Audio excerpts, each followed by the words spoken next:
Jean-Pierre Artiganin, vous venez de tenir une conférence de presse pour faire une mise au point, en quelque sorte, sur l'information qui est apparue hier dans 2 quotidiens locaux, s'agissant d'un projet immobilier, enfin, démesuré, et qui fait parler actuellement. Alors, qu'en est-il? De quoi? Du projet? Oui.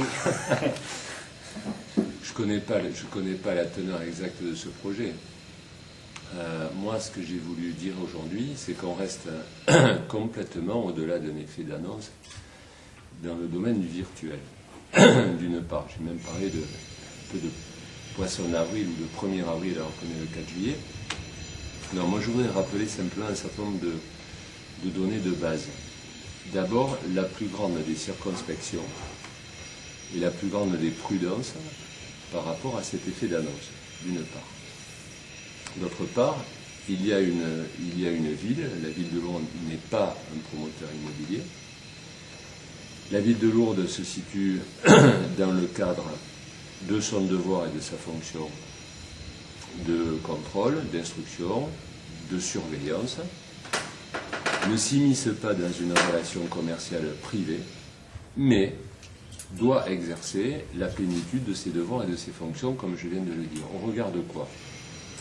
On dit 15 000 m² de surface commerciale. On rase le quartier de la rue de Pau ou le quartier de l'hôpital. Bon, d'abord, ça semble un peu extravagant, mais il faut rappeler combien les règles derrière cela sont quand même précises. D'abord, on est dans un périmètre de classement du château, donc on est dans un périmètre contrôlé par l'architecte des bâtiments de France. Il y a un code de l'urbanisme. Il y a des procédures d'adaptation à la création de surfaces commerciales, ça s'appelle des CDEC. Et surtout, lorsqu'il s'agit de, soi-disant, remodeler un quartier entier de la ville de Lourdes, donc à propos d'une urbanistique aussi importante et complexe que cela, mais le dernier mot appartient d'abord et avant tout au conseil municipal. On l'a vu dans le passé, on verra...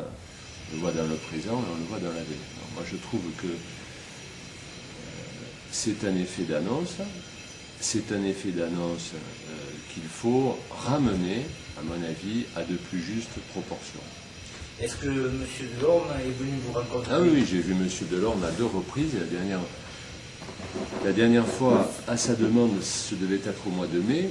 Et la question à l'époque était liée à le rachat par la société Delorme de l'hôtel Saint-Martin et de la question du stationnement et de la capacité de stationnement dans le quartier proche ou dans la périphérie proche de l'hôtel Saint-Martin.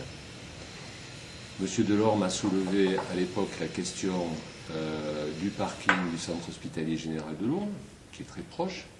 Donc je l'ai mis en contact avec monsieur Rigal, ce qui est tout à fait normal, mais je peux vous dire que d'abord le parking de l'hôpital, c'est la propriété du centre hospitalier général de Lourdes, qui est un établissement public. J'ai dit tout à l'heure, j'ai rappelé sa mission première et essentielle qui est la santé publique, et que, comme d'ailleurs l'a rappelé Maurice Rigal dans ce que j'ai lu en tout cas dans la presse ces derniers jours, il n'en est resté qu'au stade d'hypothèse. Et je mets un grand H à hypothèse.